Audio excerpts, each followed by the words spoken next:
Bismillahirrahmanirrahim. Assalamualaikum warahmatullahi wabarakatuh. Waalaikumsalam warahmatullahi wabarakatuh. Teman-teman, kali ini podcast kita yaitu podcast yang ketiga, podcast Ramadan. Nah, kali ini Ana ingin membahas topik tentang Al-Quran. Nah, ditemani dengan narasumber kita, Kak Anas, guru tahfiz Ana. Sebelum kita ke bahas lebih dalam lagi, Ana akan memberi pertanyaan sebanyak 3. Nah, pertanyaannya dimulai dari pertama. Nah, kenapa Al-Quran begitu penting bagi kehidupan kita? Menurut Kak Anas itu gimana, Kak? Oh, pertanyaannya ini pertanyaan yang dalam banget, Syafiq. Kenapa Al-Quran Begitu penting bagi kehidupan kita? Kalau ditanya seberapa penting Al-Quran dalam kehidupan kita, jawabannya pasti penting banget gitu ya. Ya, penting banget. Karena Al-Quran itu kedudukannya kan sebagai huda. Huda artinya apa sih? Huda itu artinya petunjuk. Kan kata Allah dalam Quran kan dari surat Al-Baqarah ya, yang ayat-ayat pertama, A'udzubillahi minasyaitonirrajim, Bismillahirrahmanirrahim, Alif Lam Mim, Dzalikal kitabu la raiba fihi hudal lil muttaqin. Ada kata huda di situ. Jadi kata Allah, Al-Quran itu huda, artinya petunjuk. Jadi petunjuk bagi orang, bagi manusia ya, terutama manusia yang bertakwa. Nah, kayak kita umpamanya beli HP deh nih, misalkan beli HP gitu ya. Beli HP, habis itu HP-nya kan ada di box gitu ya nih. Iya. Pas kita unboxing, itu biasanya di dalamnya ada apa aja tuh? Ada perlengkapan buat ngecasnya. Perlengkapan ngecas, apa lagi? Terus informasi HP. Informasi HP-nya. Nah, itu yang penting tuh. Ada informasi tentang HP-nya atau ada buku pedoman ya, gitu kan. Pedoman cara nyalainnya gimana nih, gitu kan. Tombol yang mana yang buat nyalain powernya, tombol mana yang buat ngecilin volume gitu kan. Terus gimana cara mengoperasiannya. Nah, itu namanya petunjuk gitu kan. HP aja ada petunjuknya. Iya. Apalagi Manusia gitu kan. Kalau barang aja ada petunjuknya, manusia juga diciptakan pasti ada tutorialnya. Ya, ada buku tutorialnya, ada buku petunjuknya gitu kan. Maksudnya tutorial itu petunjuk hidupnya kayak gimana. Ya, kita hidup ini harus ngapain, tujuannya apa, harus kemana aja, ya, bersikapnya seperti apa. Nah, itu petunjuknya semuanya ada dalam Al-Quran. Makanya Al-Quran itu begitu penting karena Al-Quran adalah buku tutorial untuk hidupnya manusia. Bayangin kalau misalkan HP ini kita nggak tahu cara pengoperasiannya, beli mahal-mahal jutaan, habis itu kita nggak tahu cara nyalainnya gimana gitu. Cara makainya. Ataupun pas udah dinyalain, udah nyala, terus kita nggak bisa WA nih, wah gimana caranya, kok belum bisa WA? Nggak taunya harus ada SIM cardnya dulu, nggak taunya harus isi pulsa dulu. Nah kan kita nggak tahu informasinya kayak gitu, makanya kita nggak bisa, wah udah beli jutaan tapi nggak bisa buat WA nih gitu kan. Sama kayak manusia udah hidup tapi nggak ngelihat atau nggak tahu cara hidupnya, nggak tahu petunjuk dari Al-Quran, maka hidupnya nanti tersesat. Hidupnya nggak tentu arah, nggak ada jalan yang bisa dia jadikan tujuan gitu kan. Makanya Al-Quran surat Al-Fatihah kita selalu baca ihdinas siratal mustaqim. Ihdinas artinya tunjukkanlah. Ihdina itu dari kata kuda juga tuh, petunjuk gitu. Ihdinas siratal mustaqim, tunjukkanlah kami jalan yang lurus, ya, jalan yang kau ridhoi, jalan yang kau kasih tutorialnya kayak gimana. Nah, itu. Jadi gitu pentingnya Al-Qur'an, Syafi'i.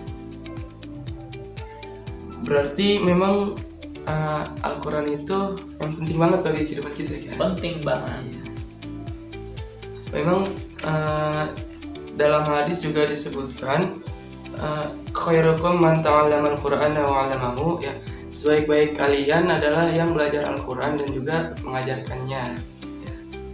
Jadi baguslah kita, penting banget kalau misalnya kita udah belajar nih. Nah, jangan lupa didakwakan walaupun masih sedikit, ya, minimal kita bisa mendakwahkan itu sedikit.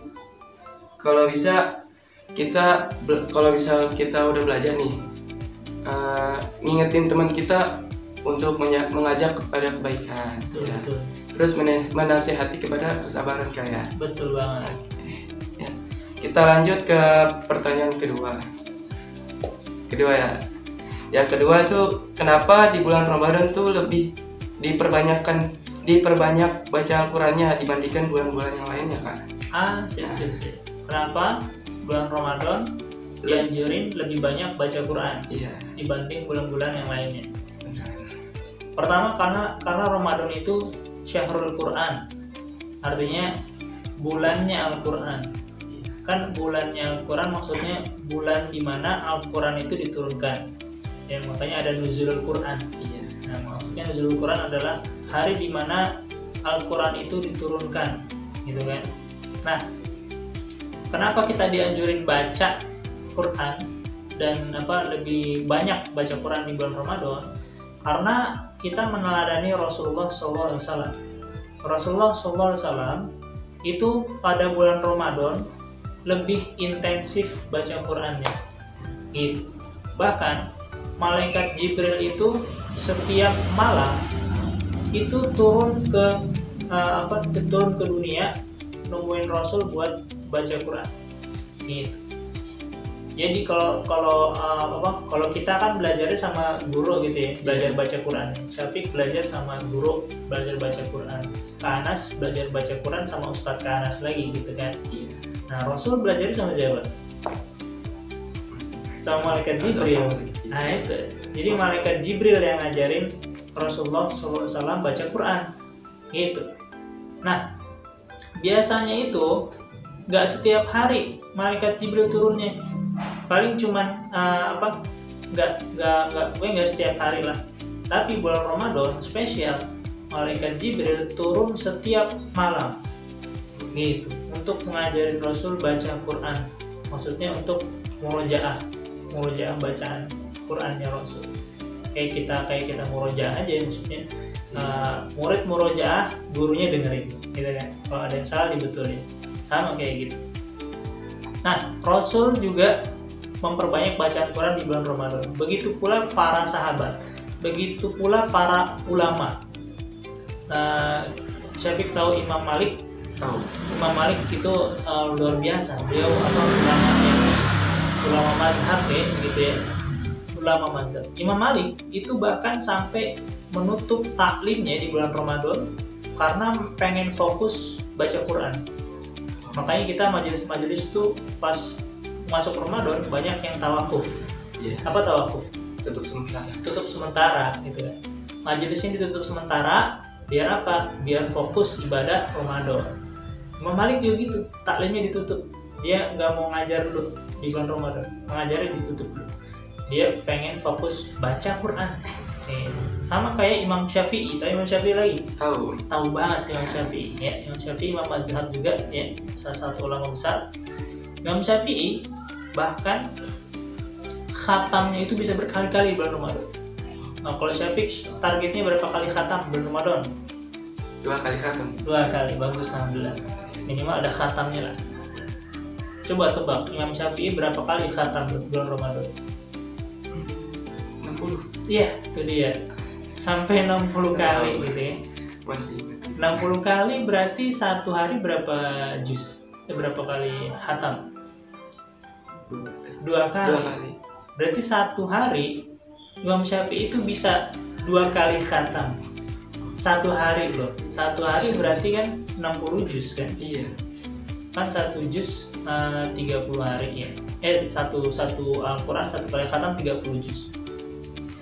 Kalau misalkan satu hari khatam satu kali, berarti ya 30 hari 60 kali khatam gitu kan. Itu gimana kita ngebayangin nih gitu. Kapan baca Qurannya dia? Kapan dia tidurnya di malam hari? Kapan dia beraktivitasnya? Gitu. Kalau kita ngebayangin pasti sulit gitu. Tapi kalau kita ngebayangin lagi dengan kecerdasannya Imam Syafi'i gitu kan, dengan hafalannya, udah pasti hafalannya di luar kepala gitu kan. Iya. Dan mungkin hafalannya nggak kayak kita, hafalannya cuman surat-surat pendek doang. Berarti dia mulutnya itu nggak berhenti tuh, mulutnya nggak berhenti. Pasti ada bacaan Quran yang keluar dari mulutnya. Nggak ada waktu buat main Mobile Legends kayak kita gitu ya. Nggak ada waktu buat hal-hal yang sia-sia. Semuanya difokuskan untuk baca Quran. Makanya kita mengikuti para ulama, kita terutama mengikuti Rasul gitu ya, untuk perbanyak baca Quran di bulan Ramadan. Karena pahalanya itu banyak banget. Iya. Pahala satu hurufnya berapa? 10 kebaikan. Dan 10 kebaikan itu kata Allah bisa dikaliin antara 10 sampai 700 kali. Gitu. Jadi suatu amalan itu pahalanya bisa dikalikan antara kali 10 sampai dikali 700. Gitu. Makanya baca Quran itu paling gampang untuk nambah pahala, karena satu hurufnya 10 minimal tuh ya, bukan maksimal. Minimal 10 pahala. Gitu kan. Bismillahirrahmanirrahim aja ada berapa huruf? 20. Kira-kira 19 kayaknya deh. 19 huruf kayaknya deh. Kalau nggak salah ya. Berarti kalau 19 kali 10 berarti 190. Minimal kita udah dapat 190 pahala. Itu hebat banget, makanya baca Quran. Sayang kalau kita nggak baca Quran di bulan Ramadan. Gitu sih.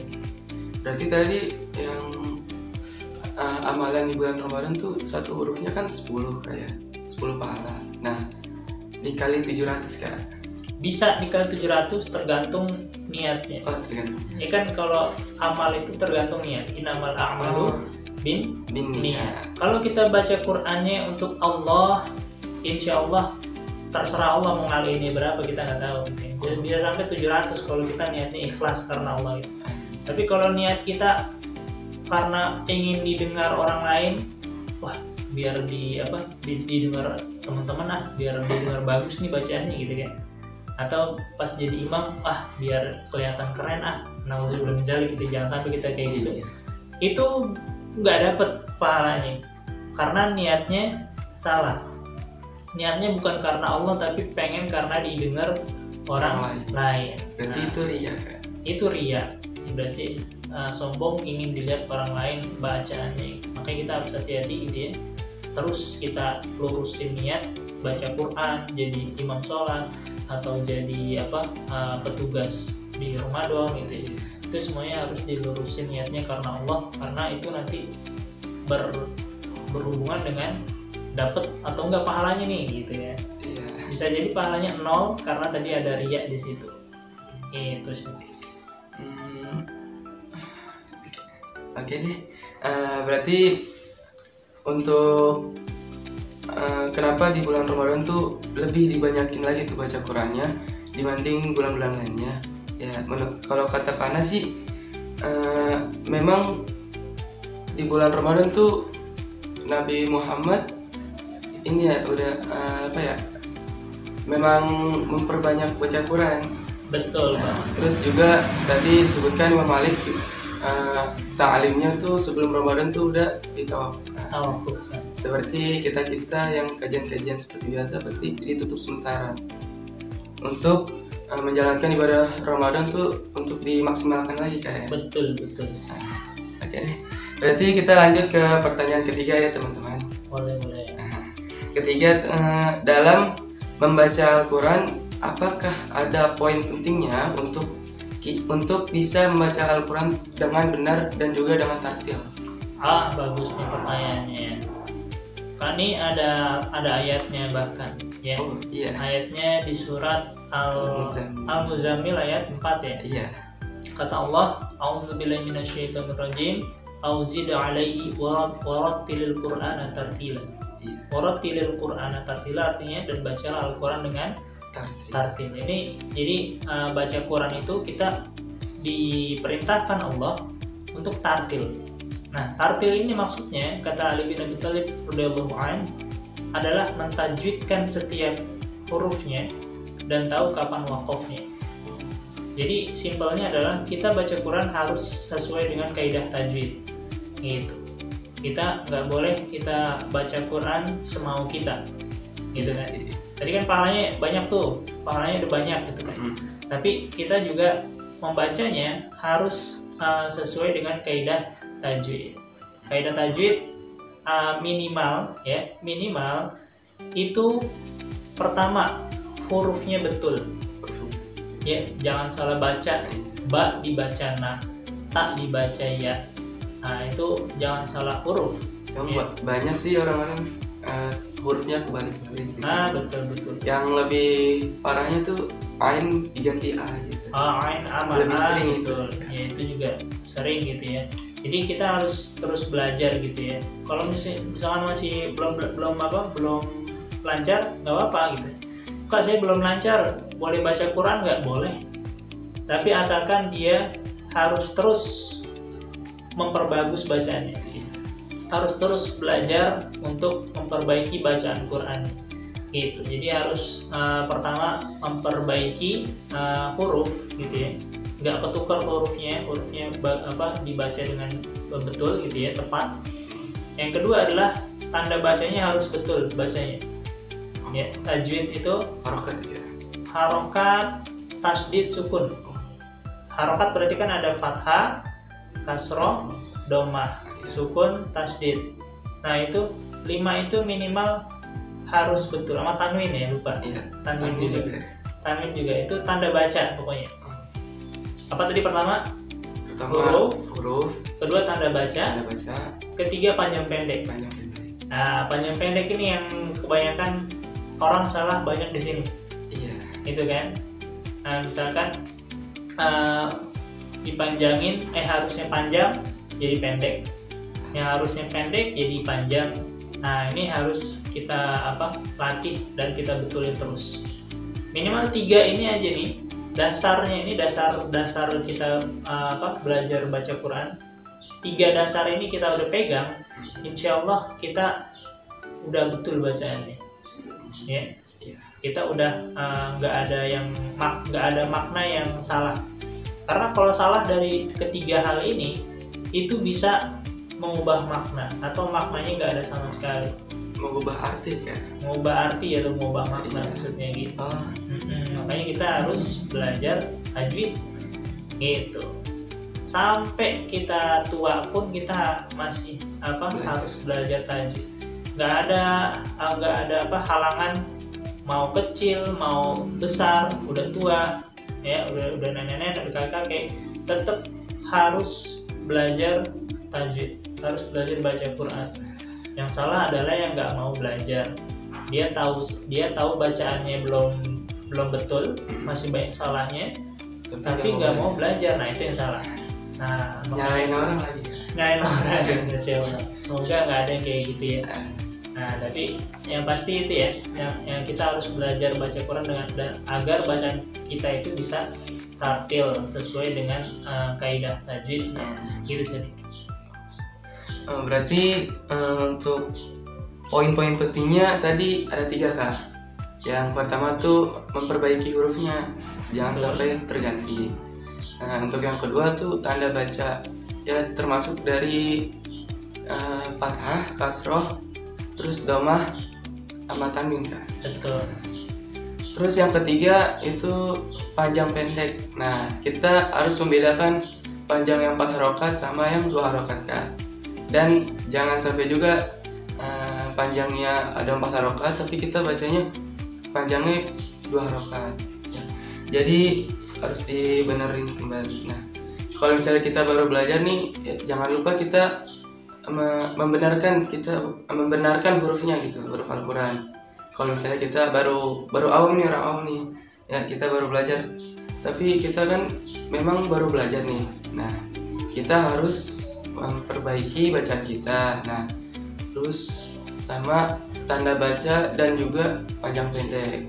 Nah, gimana untuk yang belum bisa baca Al-Quran, nah, tapi dia malah kagak baca Al-Quran? Nah, di situ malah salah banget kan ya, Kak? Nah, kalau yang untuk belum bisa baca Quran, dia bisa baca Al-Quran yang suratnya gampang-gampang, kayak surat juz 30.